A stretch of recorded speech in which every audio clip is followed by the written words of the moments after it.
Karachi city court में firing, शौहर ने बीवी पर गोलियां बरसा दी। फायरिंग से खातून जाँ बहक, 2 अफराद जख्मी, मुलजिम गिरफ्तार। खातून ने खुला का केस दायर किया हुआ था। सिकंदर सहतो का कहना है कि ससुर ने पिस्तौल लोड करके मेरी बीवी को मुझे मारने के लिए दिया। सेल्फ डिफेंस में फायरिंग की। मुलजिम सेशन जज का भाई है, इस्लामाबाद सेशन कोर्ट में मुलाजिम है।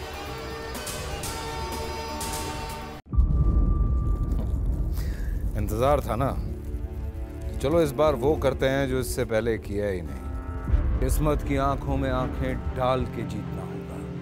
सब में है शेर जैसी राह, जर्रा जर्रा भी हर कंटेस्टेंट को लगेगा पहाड़।